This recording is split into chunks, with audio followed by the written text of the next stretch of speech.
Bonjour à tous et bienvenue sur ma chaîne YouTube, c'est Dr NS. Aujourd'hui, on va faire un premier cours qui concerne la série de la biochimie. Comme vous savez bien, c'est une matière qui est un petit peu complexe. On va la rendre un petit peu plus simple.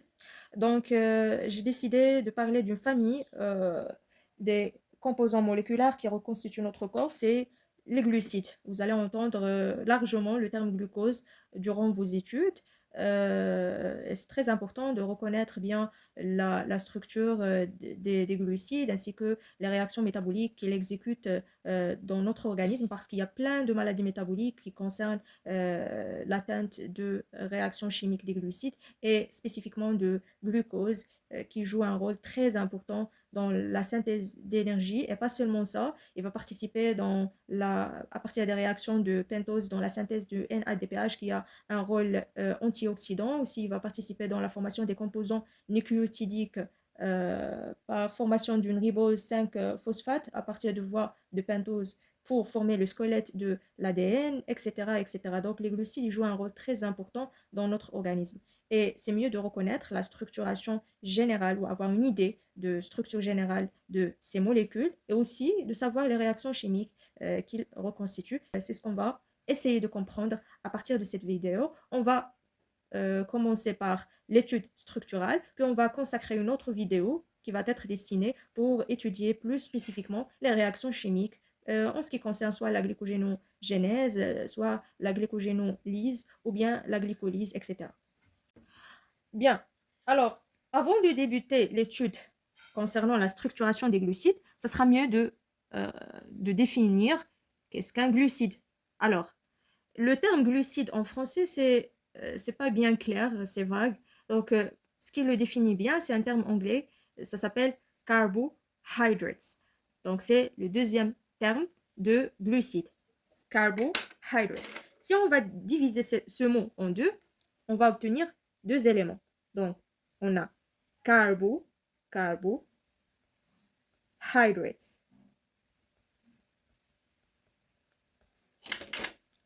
Carbo, c'est consacré pour le carbone et hydrates, c'est de l'eau. Lorsque vous allez entendre un mot qui contient hydro ou hydrate, etc., ce qui va revenir comme réflexe dans vos têtes, c'est le terme de l'eau. Donc, vous allez comprendre que cette molécule contient de l'eau. D'accord? Donc, de là, on déduit minimum une molécule dans la famille de glucides contient au minimum un seul atome de carbone, deux atomes d'hydrogène, un atome d'oxygène. Mais si on veut généraliser cette règle sur la totalité de glucides, parce qu'on ne peut pas avoir seulement un seul atome de carbone, mais il y a des glucides qui contiennent 6 atomes de carbone, 12 atomes de carbone, etc. Donc, comment on va rédiger ça? La configuration générale de la formule moléculaire des glucides, ça s'effectue comme ça. C'est N, n'importe quel nombre. N, c'est un indicatif qu'on peut avoir ici une valeur de 1, une valeur de 2, une valeur de 3, etc. 2N, c'est pour un nombre qui est pair au sein de l'hydrogène et ON, un nombre qui est impair. Ça y est? Alors, donc, de là, on déduit que une molécule de glucide se représente sous forme de cette formule suivante. C'est N, H2N, ON. D'accord? Maintenant, on a défini qu'est-ce qu'un glucide. Ce qu'on voudrait comprendre, c'est le rôle de glucide, où est-ce qu'on va retrouver ces glucides, etc. Alors, concernant les rôles, on aura le premier rôle qui est le plus fameux, le plus reconnu, c'est la formation de l'énergie, c'est de la synthèse de l'énergie à partir de la formation de l'ATP. Comment ça s'effectue cette énergie? Je vous ai donné ici un exemple concret. Donc, comme vous savez, au sein de la famille du glucose, il y a une molécule qui est très célèbre et peut-être que vous avez déjà entendu ce terme, c'est le glucose. Le glucose, il va subir une sorte de lyse. C'est quoi la lyse? C'est une sorte de dégradation. Donc, pour donner une autre molécule qui aura une autre fonction. Donc, il va subir une dégradation et au cours de cette dégradation, il va libérer de l'ATP. L'ATP, c'est une molécule qui a un rôle très important dans l'activation de plusieurs enzymes, etc. Donc, il va participer dans la production de l'énergie. Ça d'un part. D'un autre part, le glucose, en présence de l'ATP, il va continuer la voie de la glycolyse en se basant sur la voie aérobique. C'est quoi aérobique? C'est-à-dire par l'utilisation de l'oxygène. Et lorsqu'il va utiliser de l'oxygène, il va encore plus générer de l'ATP, ce qui va générer encore plus de l'énergie. Après, donc, il y a le deuxième rôle, c'est la structuration de la membrane cytoplasmique. Il y a pas mal de cellules dans notre organisme qui contiennent un noyau, un cytoplasme et aussi une membrane périphérique qui s'appelle la membrane cytoplasmique. Cette membrane cytoplasmique, elle est formée par une couche de phospholipides et des protéines qui vont participer dans la détermination de la cellule, ça d'un part, ce qui permet aux autres agents de reconnaître cette cellule. D'un autre part, ils vont participer à maintenir la stabilité de la membrane cytoplasmique. Je vais vous donner un exemple qui est concret. Si on prend par exemple les globules rouges, par exemple, les globules rouges, ils contiennent à leur surface cytoplasmique un ensemble de molécules qui sont glucidiques. Ces molécules glucidiques, ils vont se relier à des protéines. C'est ce qui va former des glycoprotéines. Et ces glycoprotéines, ils jouent un rôle de détermination antigénique du groupage sanguin des globules rouges. Par exemple, pour le groupe B, on aura une liaison d'une molécule de glucides qui est le galactose, voilà. Et le galactose, il va se fixer directement sur une substance H. Cette substance est une protéine. Donc, il va former une glycoprotéine à base de la protéine H et d'une molécule de glucides qui est le galactose. Et cela, il détermine le groupe sanguin B de globules rouges. Si on prend par exemple le groupe A, il va subir une sorte d'acétylisation par une acétyltransférase. Il va transformer le galactose en N-acétylgalactosamine, voilà. Donc, et le N-acétylgalactosamine, il va venir et il va se relier sur la brique essentielle ou la brique protéique qui est la protéine H et il va déterminer le groupe A. Vous prenez ça à titre d'exemple pour comprendre que les glucides aussi vont se relier avec d'autres éléments, que ce soit des protéines, que ce soit des lipides, etc., pour participer dans la détermination antigénique des cellules et que ces cellules seront reconnues par d'autres éléments de notre corps. Voilà. Donc, ils vont participer dans la structuration de la membrane cytoplasmique, ça d'un part, et dans la détermination antigénique. Pas seulement la formation ou la structuration de la membrane cytoplasmique, mais aussi dans la structuration tissulaire, parce que le tissu ne contient pas seulement les cellules, il y a une sorte des espaces qui sont entre les cellules, comme par exemple la matrice extracellulaire. Il y a aussi encore une membrane qui relie l'ensemble des cellules, c'est la membrane basale d'un tissu qui est épithélial. Et parmi la plus célèbre, c'est la membrane basale glomérulaire. C'est quoi la membrane basale glomérulaire? Donc, c'est une membrane qui va relier plusieurs cellules épithéliales localisées au sein d'un glomérule. Le glomérule, c'est l'unité fonctionnelle du rein qui va assurer la filtration du sang. Donc, au sein de cette membrane basale glomérulaire, on va retrouver des peptidoglycanes. C'est quoi les peptidoglycanes? Ce sont des protéines qui vont subir un phénomène de glycation. C'est quoi la glycation? C'est-à-dire qu'ils vont subir une sorte d'attachement avec les glucides.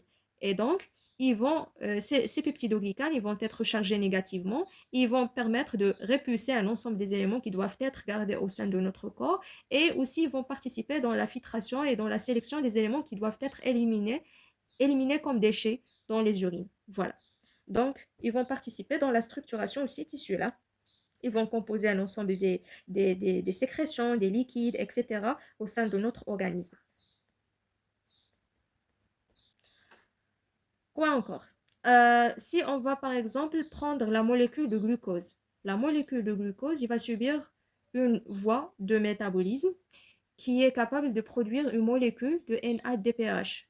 Cette NADPH, il va participer dans l'antioxydation des éléments qui sont déjà oxydés. Donc, ils vont participer dans la réduction des éléments oxydés. Donc, ils vont jouer, de là on peut déduire qu'ils vont jouer encore un rôle, donc ils ont un rôle indirect dans la réduction, des éléments oxydés.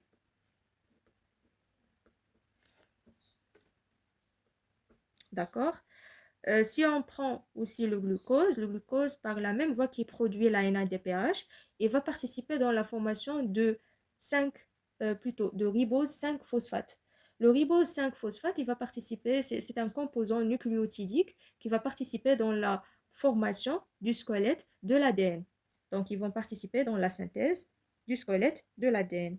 Aussi, ils vont former la paroi des bactéries et aussi des levures. Donc voilà. Aussi, ils vont participer dans le fait qu'ils vont contrôler la quantité de l'eau dans notre organisme. Par exemple, l'accumulation de glucose au sein du sang produit une fuite de liquide de l'intérieur de la cellule vers l'extérieur de la cellule. Et donc, on va avoir de l'accumulation de l'eau parce que l'eau, il va être étiré à partir de cytoplasme de la cellule et va être dirigé vers le sang.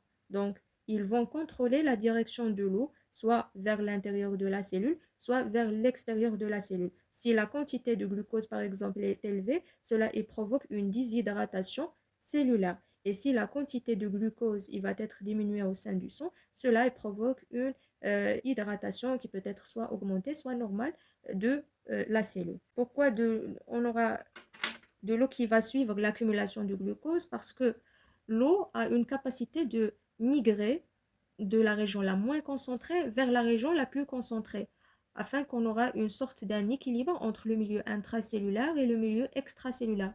Donc, il va diluer le glucose qui est déjà accumulé, qui est déjà concentré au sein du sang.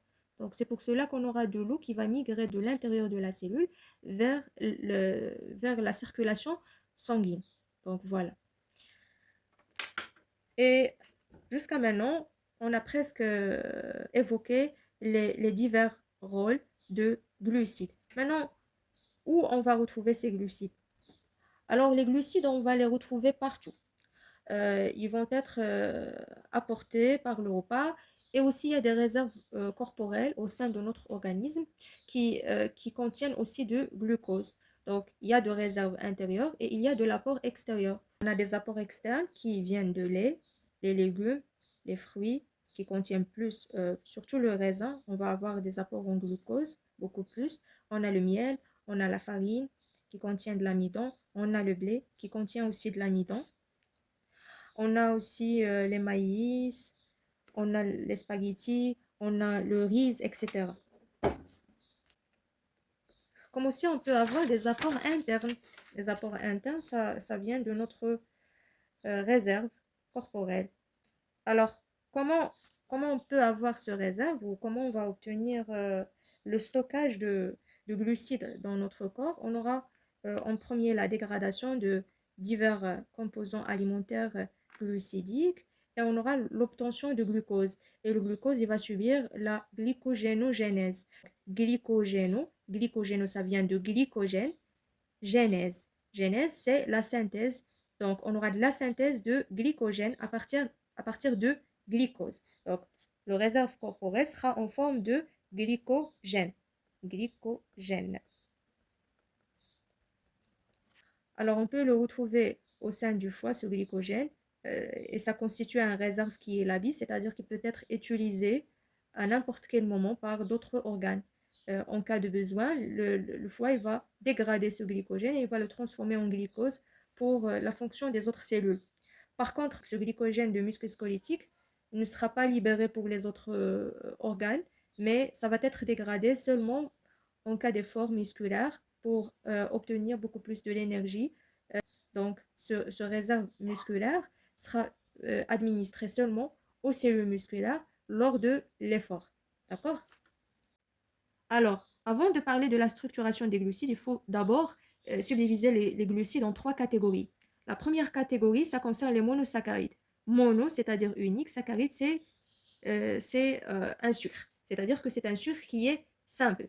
Ça reconstitue la brique principale pour la synthèse des glucides qui sont encore plus complexes ou qui contiennent une chaîne qui est très longue, composée par plusieurs monosaccharides ou bien des sucres qui sont simples. D'accord? Donc, ce sont des formes qui sont abrégées des molécules de glucides.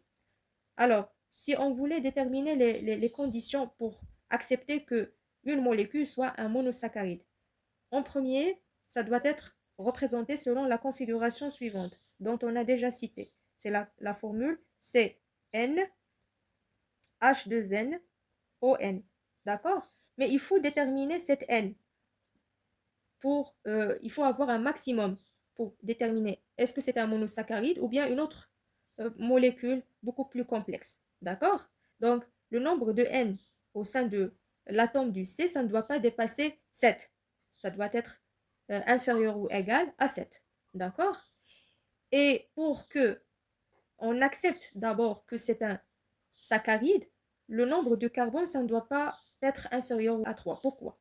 Pour qu'un monosaccharide soit fonctionnel, il faut qu'il contienne un composant carbonyl qui est fonctionnel, qui va intervenir dans toutes les réactions qui vont être chimiques, ou bien ils vont se relier avec une autre molécule, etc. Pour qu'un monosaccharide soit fonctionnel, ça doit contenir au moins l'un de ces deux groupes carbonyles, soit une composante aldéhydique, soit une composante cétonique. On va expliquer ça tout d'abord. Mais avant de passer à l'explication de la fonction aldéhydique et la fonction cétonique, il faut déterminer que la classification des monosaccharides, ça ne se base pas seulement sur la fonction carbonyle ou la fonction aldéhydique, mais il y a une autre composante qui va déterminer ou bien il va classifier les monosaccharides en se basant sur le nombre de carbone.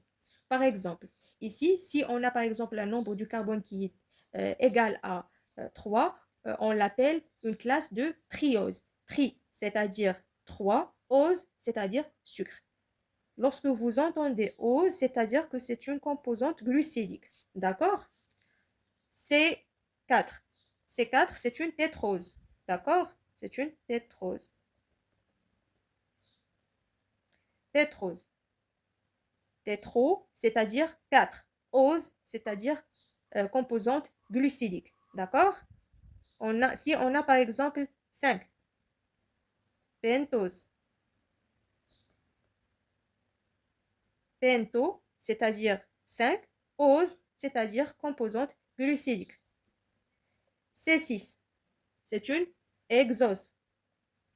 Exose. Exose. D'accord? Et 7, c'est une heptose. D'accord?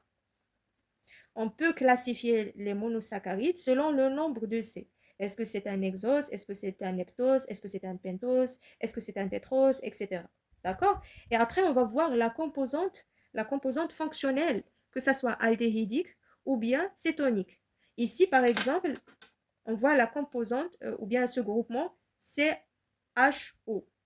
Ce regroupement constitue une fonction aldéhydique. Donc, c'est un aldéhyde. Ça fait partie de la famille des aldéhydes. D'accord? Ici, c'est un cétone. Parce qu'on a une liaison d'un atome de carbone qui va former une double liaison avec O. Ça reconstitue la fonction cétonique. D'accord? D'accord. Maintenant, si on voulait, par exemple, donner une nomination de cette molécule, ça, c'est une molécule de glucose. D'accord? Si on voulait donner une nomination à ce glucose là-bas, comment on va l'appeler? Ou comment on va le classer? Maintenant, si on compte le nombre des carbones, ici, c'est un atome de carbone 1. Deuxième atome de carbone, ici, c'est dans cette intersection. Troisième atome du carbone, ici. Quatrième atome du carbone, ici. Cinquième atome du carbone, là-bas. Sixième atome du carbone. Donc, c'est quoi? C'est un exose. D'accord? Exose. Et c'est un aldéhyde en plus. Donc, si on va relier entre ces deux noms, qu'est-ce qu'on va obtenir? Aldo hexose. D'accord? Donc, c'est un aldehexose. D'accord? Un autre élément qui va participer dans la nomination ainsi que l'orientation de, de ce glucose là-bas. Vous voyez ici cette composition OH qui reconstitue le carbone l'avant-dernier. Vous voyez ce OH là-bas. Où est-ce qu'il est? Elle est à droite. Donc, s'il est à droite, on l'appelle D-glucose. D'accord? D-glucose. D, c'est à droite. Droite. Et vous allez prendre cette lettre là-bas et la poser ici avec la nomination de cette molécule. Donc, vous obtenez D-glucose. D'accord? Si par exemple, cette OH est ici,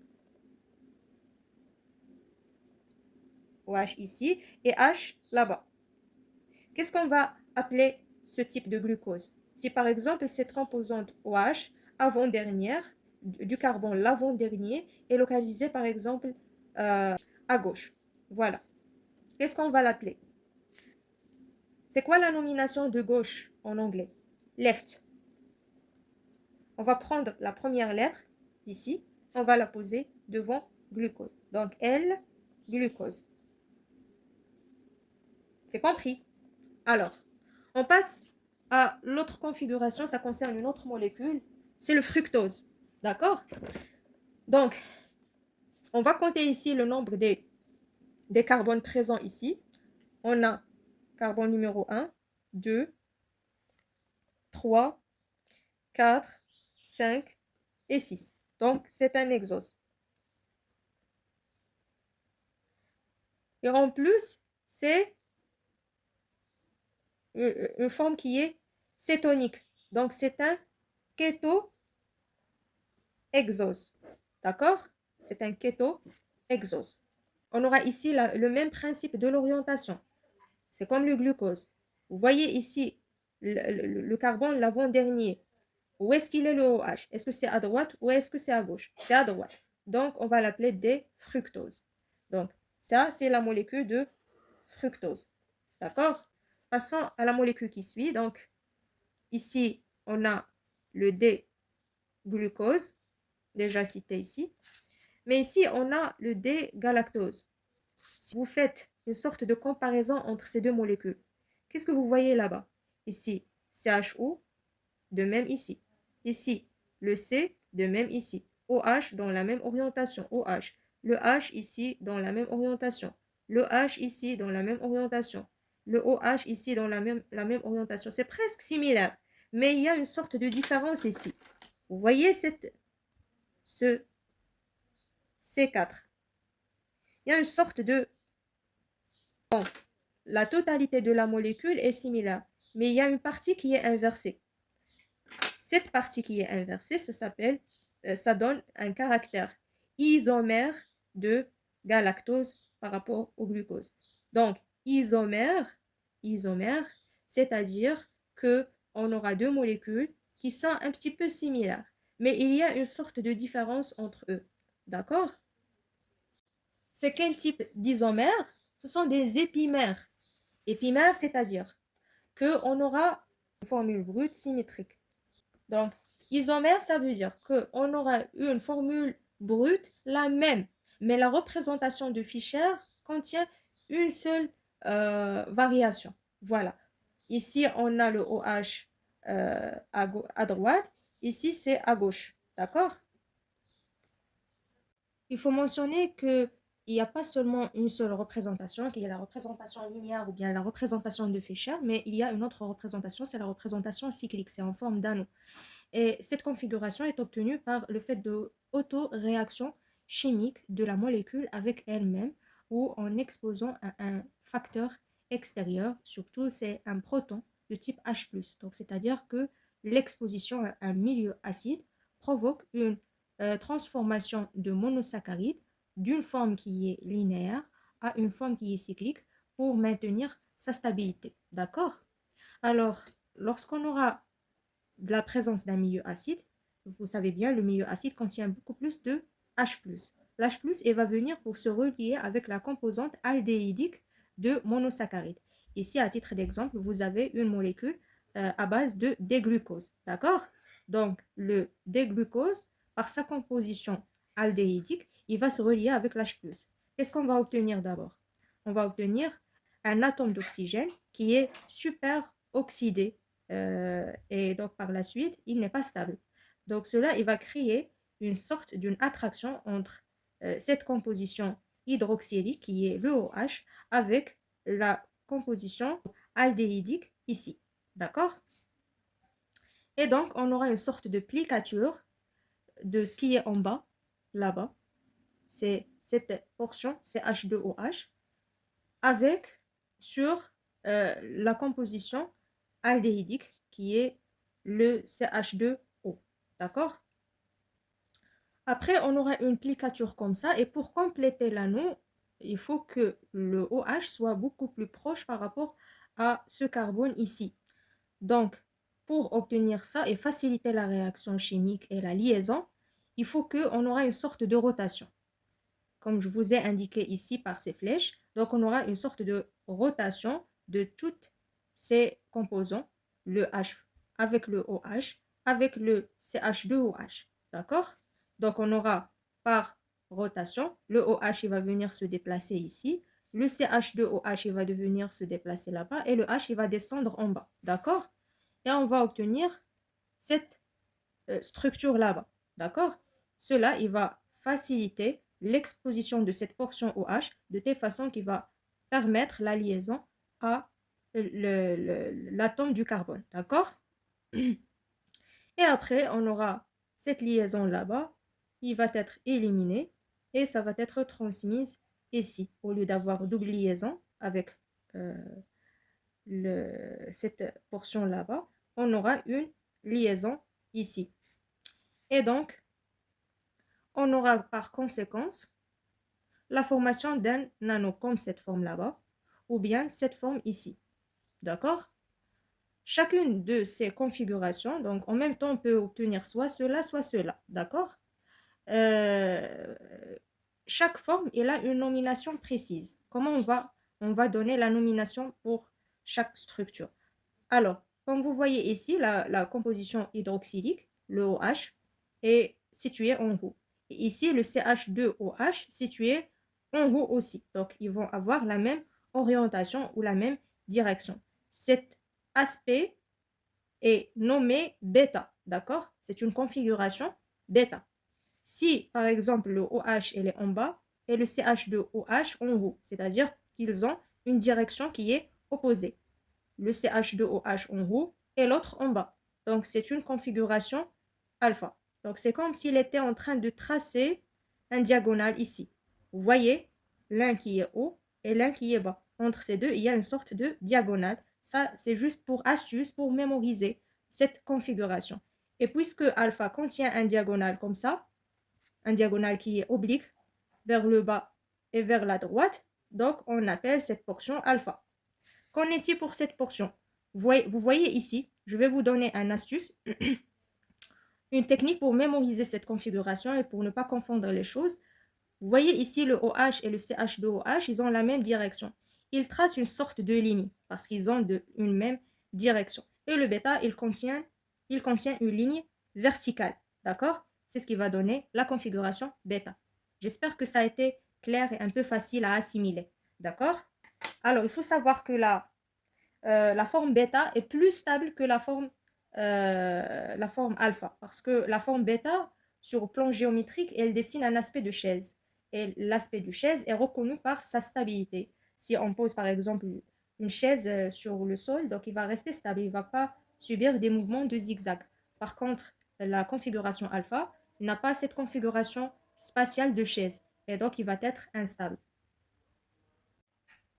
Alors, après avoir assimilé les monosaccharides, on passe aux disaccharides. Donc, disaccharides, si on voudrait diviser ce nom pour comprendre la terminologie de cette nomination, donc on a dit, c'est-à-dire deux, saccharides, c'est-à-dire sucre. C'est-à-dire qu'on aura une liaison de deux sucres simples à la fois. D'accord?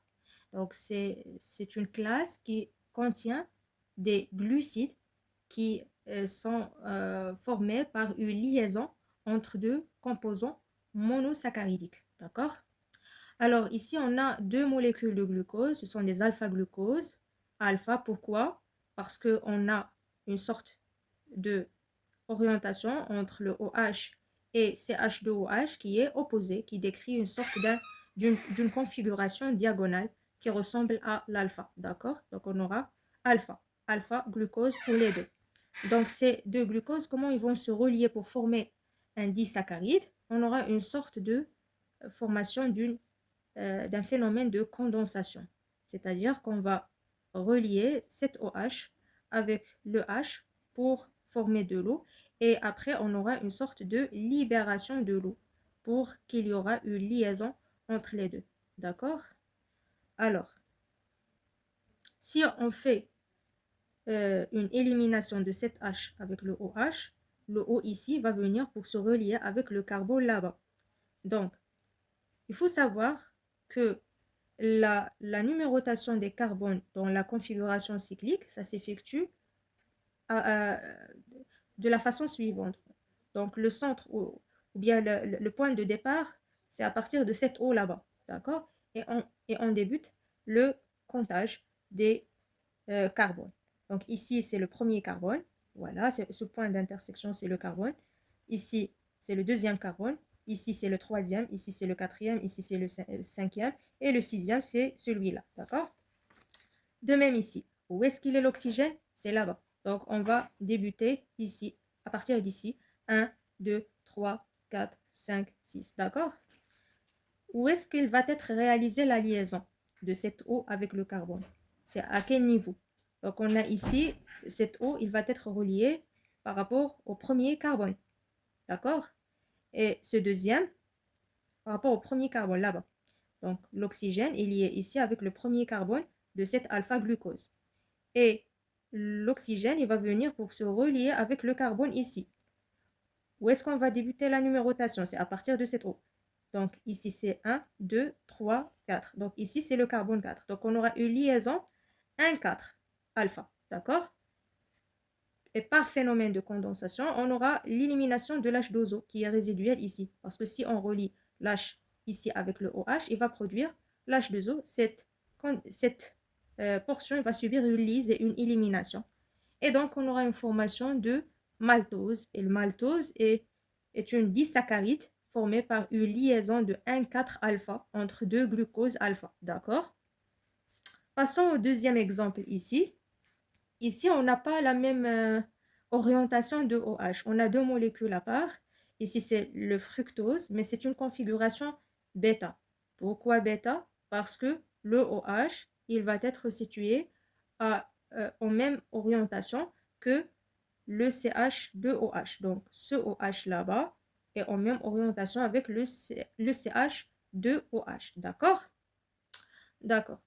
Et ici, on a alpha parce que le OH, elle est contre le sens de CH2OH ici. Donc ça, c'est alpha-glucose, ça, c'est bêta-fructose. Comment on aura une liaison entre les deux? Alors, la liaison, ça s'effectue comme suit. On aura une sorte de rotation de cette molécule pour qu'il va avoir, c'est comme une sorte de rotation comme un miroir, pour qu'il y ait une réaction entre, ou une liaison entre le bêta avec l'alpha. D'accord? Donc, on aura la rotation au miroir de bêta et on va obtenir cette forme là-bas. D'accord? Donc, on va avoir une liaison 1,2 entre l'alpha-glucose et le bêta-fructose. Et comme ça, on va obtenir le saccharose. Dans l'autre type de disaccharide, ici, le lactose, donc comme vous voyez ici, on aura une liaison 1,4 bêta. Donc ici, on a deux bêta. Donc 1,4 bêta, on n'aura pas de rotation. Si l'orientation de OH est même, on n'aura pas de rotation. Mais si par contre, on aura une configuration alpha-bêta, donc on aura une rotation de l'un de ces éléments pour qu'il y ait une liaison. D'accord? D'accord. Alors pour ici, on aura deux configurations bêta. On a le bêta-galactose et on aura le bêta-glucose. Comme vous savez bien, le galactose est un isomère de glucose. D'accord? Ils vont subir une liaison au niveau de 1,4 bêta. D'accord? Si on voudrait résumer ça, donc le maltose, c'est une combinaison entre le glucose et une autre molécule de glucose. D'accord? Le lactose, c'est une combinaison entre le glucose et le galactose. Et le saccharose, c'est une combinaison entre le glucose et le fructose. Comme vous voyez ici, dans les disaccharides, il y a fréquemment une liaison d'une glucose avec une autre molécule. Mais ça ne veut pas dire que toujours on aura le glucose qui se relie avec une autre molécule. Il se peut qu'on aura une liaison, par exemple, de galactose avec le fructose, etc. Donc, mais le plus fréquemment, on aura une liaison d'une molécule de glucose avec une autre structure monosaccharidique. D'accord? Pour obtenir un disaccharide, on passe d'un monosaccharide, de liaison de monosaccharide vers un disaccharide par phénomène appelé le phénomène de condensation où on aura une élimination de H2O.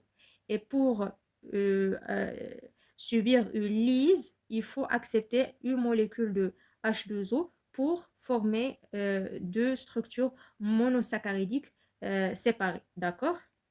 Donc, on obtient de l'hydrolyse en allant de disaccharides vers formation de deux composantes monosaccharidiques et on va subir un phénomène de condensation lorsqu'on va aller de deux composantes monosaccharidiques qui vont se réunir pour former le maltose ou bien la composante disaccharidique. J'espère que c'est clair. On passe maintenant à une autre configuration, c'est l'oligosaccharide. L'oligosaccharide, c'est une liaison de plusieurs monosaccharides, mais ça ne doit pas dépasser 20 unités monosaccharidiques. C'est-à-dire qu'on aura une liaison de plusieurs unités à la fois, mais ça ne doit pas dépasser un nombre de 20. Ça doit être inférieur ou égal à 20. D'accord? Les oligosaccharides, ils peuvent être soit simples, soit ils peuvent être ramifiés. Ramifiés lorsqu'il y a plusieurs bras à la fois qui se relient avec une chaîne principale. D'accord? C'est comme cette configuration ici. Ou ça peut être simple, n'est pas ramifié. D'accord? Comme aussi ça peut être homogène, c'est-à-dire qu'on aura plusieurs monosaccharides qui sont similaires, qui sont soit des alpha-glucoses, soit des bêta-glucoses. Donc, on trouve ici, par exemple, on trouve ici bêta-glucose, bêta-glucose, bêta-glucose, bêta-glucose. Donc, on aura la même molécule. Hétérogène lorsqu'on aura deux molécules qui sont différentes. Comme ici, on aura par exemple, fructose, glucose, fructose, glucose, fructose, glucose. Donc, on appelle cette forme hétérogène et cette forme homogène. La forme qui contient les mêmes molécules monosaccharidiques, ça s'appelle homogène. La forme qui contient des formes différentes des monosaccharides, ça s'appelle hétérogène. D'accord? Ça peut être ramifié ou simple. Alors, on passe. Il y a une autre configuration. C'est comme une sorte d'une extension de des oligosaccharides. C'est des polysaccharides. Ça dépasse les 20 unités monosaccharidiques. C'est la plus géante molécule dans la famille des glucides. D'accord? Il y a plusieurs formes et il y a plusieurs molécules à la fois, comme par exemple la principale molécule que vous allez rencontrer, par exemple lors de la digestion, c'est l'amidon. L'amidon, qu'on le retrouve dans le blé, qu'on le retrouve dans les spaghettis, qu'on le retrouve dans les maïs, etc. Donc, c'est aussi une composante polysaccharidique. Ça peut être soit en forme qui est simple, une forme de série ou de chaîne, et qui contient plusieurs unités monosaccharidiques, plusieurs glucoses à la fois, qui est supérieure à 20, d'accord? Et lorsque ça deviendra ramifié, donc on appelle la forme simple, c'est l'amylose, et la forme qui est ramifiée, c'est les amylopectines, d'accord? Donc, les amylopectines, c'est une forme qui est ramifiée de l'amidon et on aura plusieurs glucoses à la fois reliées, comme cela. Ou bien, on peut retrouver une forme de chaîne qui va être simple, sans ramification. Donc, si la forme elle est ramifiée, on l'appelle les amylopectines. Et pour les formes qui sont simples, on appellera l'amylose. D'accord?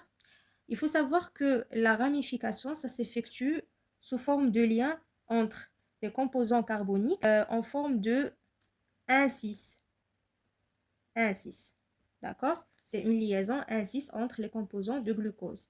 Tandis que la liaison au sein de la chaîne, ça s'effectue entre 1,4. D'accord?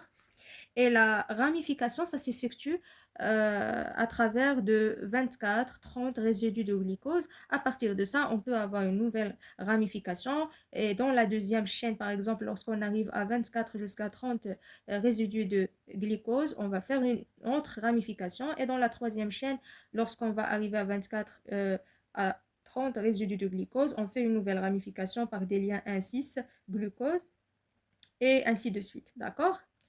Il faut savoir que l'amidon, c'est une forme de stockage de glucose chez les plantes. C'est une forme de stockage végétal.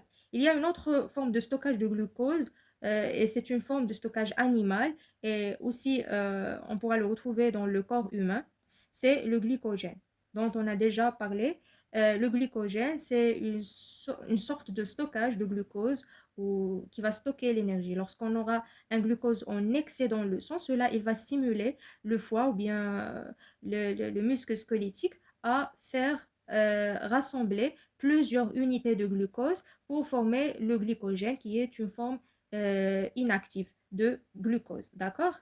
Donc, ce glycogène, il va former des stocks ou bien des réserves de glucose. Lorsqu'on a un besoin ou un déficit en glucose, le glycogène il va subir une glycogénolyse pour libérer le glucose pour qu'il sera utilisé par les divers organes de notre corps. D'accord? Alors, le glycogène il peut être soit en forme de plusieurs liaisons de glucose 1,4 en formant une seule chaîne, ou bien en forme ramifiée, sous forme de liaison entre chaque chaîne et chaîne, une liaison de type 1,6. D'accord?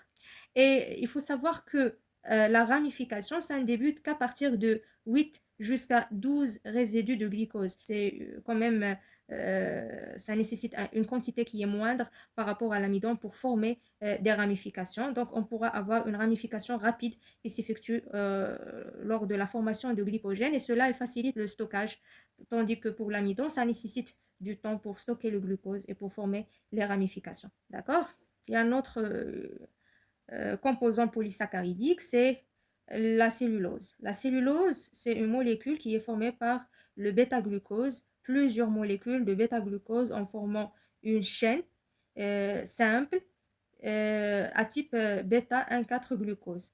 Donc, cette chaîne simple, lorsqu'on aura une formation d'une chaîne à part, une autre chaîne à part, une autre chaîne à part, ces chaînes ils vont se relier entre eux par des liaisons d'hydrogène pour former par exemple la structure de la paroi des végétaux, etc. Il faut savoir que la forme de liaison de glucose bêta 1,4 ne subit pas de l'hydrolyse au sein de notre organisme. Il n'y a pas des enzymes qui vont permettre de dissoudre les liaisons entre les liaisons glucose bêta 1, 4 glucose. D'accord? C'est pour cela qu'il n'est pas digéré cette structure. Par contre, le glycogène, c'est simple il va subir une lyse qui est rapide, donc du fait qu'il y a de présence des enzymes qui vont permettre cette lyse et du fait qu'il y a une liaison de type alpha. Donc on aura une liaison alpha 1,4 glucose et de même pour l'amidon, c'est facile à digérer. Donc on aura une liaison de type alpha 1,4 glucose. Jusqu'à maintenant, les amis, on a terminé le cours concernant les glucides. J'espère que ça a été très bien expliqué et ça a été clair. And remember, on this channel, our purpose is simple. Think the medicine differently, map the mind, and master the medicine. See you on the next video, inshallah. Au revoir.